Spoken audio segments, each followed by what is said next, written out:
तो दिसंबर first week में यानी कि 2 दिसंबर से लेकर के ऑलमोस्ट 7 दिसंबर तक कई सारे लोगों को एक कॉमन मैसेज रिसीव होता है। और वो कॉमन मैसेज होता है your flight has been delayed by x amount of time. अब वो x amount of time 20 hours हो सकता है, 48 आवर्स हो सकता है, 40 आवर्स हो सकता है, कुछ भी हो सकता था। और एक दूसरा कॉमन मैसेज भी आ रहा था, वो था your flight has been cancelled due to operational reasons. Message आ रहा था एक एयरलाइन कंपनी से, जिस कंपनी का नाम है इंडिगो। और इस मैसेज को भेजने का रीजन था कि इंडिगो ने कई हजारों फ्लाइट्स कैंसिल कर दिए थे। और इस फ्लाइट कैंसिलेशन में ना सिर्फ डोमेस्टिक बल्कि इंटरनेशनल फ्लाइट्स भी थी। इन फ्लाइट्स के कैंसिल होने की वजह से बहुत सारे लोगों को बहुत सारी परेशानियां आई। जैसे कई लोग अपनी ट्रीटमेंट नहीं करा पाए क्योंकि उनको अपने डायलिसिस के लिए ट्रीटमेंट के लिए जाना था। कई लोगों को अपने एग्जाम के लिए जाना था, वो एग्जाम के लिए नहीं जा पाए। कई लोगों को अपने फैमिली मेंबर से मिलना था, वो अपनी फैमिली मेंबर से नहीं मिल पाए। कई लोगों को अपने रिसेप्शन में जाना था, खुद के रिसेप्शन में जाना था, वो अपने रिसेप्शन में नहीं जा पाए। कई लोगों को शादियों में जाना था, उसमें नहीं जा पाए। कई लोग वेकेशन पे जा रहे थे, उसमें नहीं जा पाए। किसी किसी को अपने देश जाना था, वो अपने देश नहीं जा पाया। तो अभी समझने की ट्राई करते हैं कि ये फ्लाइट्स कैंसिल क्यों हुई और लोगों को इतनी प्रॉब्लम्स हुई उसकी वजह से। तो इंडिया में जब भी फ्लाइट्स ऑपरेट होती हैं, उनमें 3 स्टेक होल्डर्स इन्वॉल्व होते हैं। पहला, वो प्राइवेट कंपनी जो उस फ्लाइट को ऑपरेट कर रही है, जैसे इस केस में इंडिगो थी। दूसरा डीजीसीए, और तीसरा मिनिस्ट्री ऑफ सिविल एविएशन। जो एयरलाइन कंपनी है उसका काम होता है कस्टमर्स के लिए सर्विसेज बनाना, उनको एक डेस्टिनेशन से दूसरे डेस्टिनेशन पे पहुंचाना। अपने जो एम्प्लॉयज हैं यानी कि उनके कैप्टन्स, कैबिन क्रू और उनके लिए डिफरेंट सर्विसेज प्रोवाइड करना। दूसरा स्टेक होल्डर होता है डीजीसीए, जिसका फुल फॉर्म है directorate general of civil aviation. इसका काम होता है जितनी भी एयरलाइन कंपनीज हैं उनको मैनेज करना, उनके लिए रूल रेगुलेशन बनाना कि वो कैसे ऑपरेट करेंगे, क्या क्या उनको टाइमिंग स्लॉट्स क्या क्या रेगुलेशंस रहेंगे। यानी ओवरऑल कंपनी के लिए पूरा एक स्ट्रक्चर, रूल ऑफ स्ट्रक्चर तैयार करना कि कंपनीज ऑपरेट कैसे करेंगी।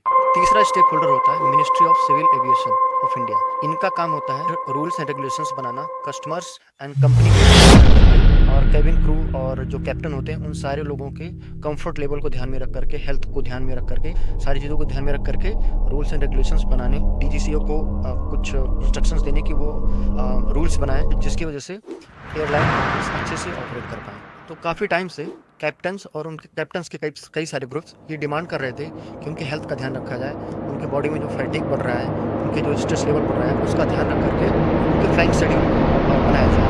कैप्टन्स का ध्यान रखने के लिए हाईकोर्ट के ऑर्डर पर डीजीसीए ने एक रूल लाया, जिस रूल का नाम था एफडीटीएल, जिसका फुल फॉर्म होता है फ्लाइट ड्यूटी टाइम लिमिटेशंस। अब जैसे इसके नाम से ही कंफर्म है कि फ्लाइट में कैप्टन्स कितने टाइम बिताएंगे फ्लाई करने के लिए, और उनको फ्लाइट चलाने के बाद कितने टाइम रेस्ट लेना है, उनको वीक में कितनी रेस्ट मिलेगी। जैसे कि पहले उनका रेस्ट टाइम था 36 आवर्स, उसको इम्प्रूव करके 48 आवर्स कर दिया गया। ऐसे बहुत सारे रूल्स इसमें इंक्लूड किए गए। अब कोर्ट के ऑर्डर के बाद में डीजीसीए जो एफडीटीएल का रूल लेके आई या एफडीटीएल में जो चेंजेस किए, उसमें ऐसा क्या चेंजेस था जिसको इंडिगो इंटेंशनली या अनइंटेंशनली अपनी कंपनी में इम्प्लीमेंट नहीं किया। तो इसको समझते हैं। इसमें पहला जो चेंजेस था वो ये था कि जो पायलट्स हैं उनका रेस्ट टाइम 36 आवर्स से बढ़ा करके 48 आवर्स कर दिया जाए। दूसरा था कि जो नाइट टाइम का जो शिफ्टिंग का टाइम है, जो 12 to 5 बनाया गया था, उसको 12 to 6 कर दिया जाए। यानी कि जो पायलट्स होते थे वो पहले नाइट में अगर जैसे उनको फ्लाइट नहीं लेनी है तो 12 to 5 यानी रात का जो 12 बजे है और सुबह के 5 बजे तक वो फ्लाइट्स नहीं लेते थे या बहुत कम लेते थे। अब उस टाइम को इंक्रीज करके 12 से 6 कर दिया गया। यानी पायलट्स अब 12 से 6 के बीच में फ्लाइट्स नहीं उड़ाएंगे। ये दो मेजर चेंजेस थे, और भी चेंजेस थे बट यही दो मेजर चेंजेस थे। अब इससे हुआ क्या कि 1 घंटे का जो टाइम था वो 5 से 6 वाला, उसमें फ्लाइट्स नहीं उड़ सकती, तो ऑब्वियसली फ्लाइट्स के नंबर्स कम हो जाएंगे। दूसरा, पायलट्स को 36 आवर्स से जो रेस्ट टाइम दिया गया वो 48 आवर्स कर दिया गया। तो वो जो 12 आवर्स इंक्रीज हुआ रेस्टिंग में पायलट्स के लिए, उसको फिल करने के लिए मोर नंबर्स ऑफ पायलट्स चाहिए थे जो उन फ्लाइट्स को उड़ा सके। उन 12 आवर्स को कवर करके जितने फ्लाइट्स बचे हैं उनको उड़ा सके। तो इंडिगो इस चीज़ को कर नहीं पाई। अब ये इंटेंशनली था अनइंटेंशनली था ये तो बाद में पता चलेगा, बट इसको इंडिगो कर नहीं पाई। इसको ऐसे समझते हैं, इंडिगो के पास अभी ऑलमोस्ट 420 एयरक्राफ्ट्स है। अब सपोज उन 420 एयरक्राफ्ट्स को फ्लाई करने के लिए अगर 200 पायलट्स की ज़रूरत है, तो वो पायलट्स अगर सुबह 1 घंटे नहीं उड़ाते हैं तो 200 आवर्स नहीं उड़ेंगे फ्लाइट्स। उन 200 आवर्स को उड़ाने के लिए एक्स्ट्रा पायलट्स की ज़रूरत पड़ेगी, तो वो एक्स्ट्रा पायलट्स हायर ही नहीं किए गए। अब हायर ही नहीं किए गए तो जो फ्लाइट्स बच गई जिनको उड़ाने के लिए कोई पायलट्स नहीं थे, उनको कैंसिल कर दिया गया या फिर डिले कर दिया गया। अब डिले या कैंसिल तो हो गया, जब ये चीज़ डीजीसीए के पास गया, कस्टमर्स ने इसका मुद्दा उठाया, तो डीजीसीए ने 2 महीने का और एक्सटेंशन दिया है कि जो फेज़ 2 में रूल्स इम्प्लीमेंट होने वाले थे एफडीटीएल के, उनको 2 महीने के लिए और टाइम दे दिया गया है एयरलाइन कंपनीज़ को कि आप 2 महीने और लीजिए और इसको इम्प्लीमेंट करिए।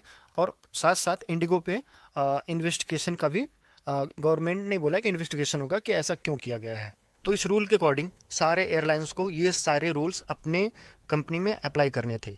अब इसके लिए चूंकि टाइम कम कर दिया गया फ्लाइट्स को उड़ाने का, तो जितने फ्लाइट्स हैं उनको उड़ाने के लिए नंबर ऑफ पायलट्स की ज़्यादा ज़रूरत थी, नंबर ऑफ क्रू मेंबर्स हैं उनका भी ज़्यादा रिक्वायरमेंट था। तो उसके लिए कंपनीज को number of pilots and number of crew members को ज़्यादा हायर करना था। इस केस में इंडिगो ने pilots and crew members hire नहीं किए, जो डेटा शो करता है, और बाकी सारे एयरलाइन जैसे अकाशा एयरलाइन, स्पाइसजेट, इन सारे लोगों ने अपने क्रू मेंबर्स और पायलट्स हायर किए, ग्राउंड स्टाफ हायर किए, ताकि इस रेगुलेशन को फॉलो किया जा सके। बट क्वेश्चन ये है कि सिर्फ दिसंबर में ही क्यों हुआ, या इससे पहले क्यों नहीं हुआ, या इसके बाद क्यों नहीं हुआ? क्योंकि डीजीसीए ने बोला था हाई कोर्ट को कि हम जो रूल रेगुलेशन है उसको 2 फेज में इंप्लीमेंट करेंगे। पहला फेज होगा जो 1 जुलाई से लेकर के इंप्लीमेंट करेंगे, और दूसरा फेज होगा 1 नवंबर से लेकर के। तो जब ये सेकंड फेज स्टार्ट हुआ तब ये प्रॉब्लम स्टार्ट होना शुरू हुई। अब क्वेश्चन ये बनता है कि अगर डीजीसीए ने रूल्स रेगुलेशंस बना दिए थे, इंडिगो ने उनको फॉलो क्यों नहीं किया? और अगर इंडिगो फॉलो नहीं किया तो उसको डीजीसीए ने मॉनिटर क्यों नहीं किया? और अगर डीजीसीए ने मॉनिटर नहीं किया तो मिनिस्ट्री ऑफ सिविल एविएशन इस पे ध्यान क्यों नहीं दी? अभी मिनिस्ट्री ऑफ सिविल एविएशन का ये कहना है कि हम पूरा ध्यान दे रहे थे, लेकिन जो एयरलाइंस का रोस्टिंग सिस्टम है, यानी कि जो शेड्यूल बनाया जाता है कैप्टन्स और क्रू को लेकर के, उसमें कुछ प्रॉब्लम्स थी। अब इसका क्या जो रिजल्ट आएगा वो तो डिटेल्ड एनालिसिस के बाद में पता चलेगा, बट यही तीनों स्टेक होल्डर्स इस रीजंस के लिए इन्वॉल्व हैं। इन कस्टमर्स का फ्लाइट कैंसिल हुआ है, उनको फुल रिफंड और उनको होटल्स के लिए सुविधाएं और डिफरेंट सुविधाएं देने के लिए इंडिगो ने बोला है। लेकिन अभी ग्राउंड रियलिटी पे कितना होगा, कितना रिफंड मिलेगा, कितने लोगों को पूरा रिफंड मिलेगा, या फिर डिफरेंट सर्विसेज मिली कि नहीं मिली, होटल्स उनको प्रोवाइड किए गए या नहीं किए गए, ये धीरे धीरे चीज़ें सामने आएंगी। बट एक चीज़ है जो हम एज अ कस्टमर कर सकते हैं, वो ये है कि ऐसे सिचुएशन में यूजली जो एम्प्लॉयज़ होते हैं, जो ग्राउंड स्टाफ होता है, जो पायलट्स होते हैं, या फिर वहाँ पे काम करने वाले जो बीएसएफ के स्टाफ्स होते हैं, गवर्नमेंट बीएसएफ स्टाफ्स होते हैं, उनकी कोई गलती नहीं होती है।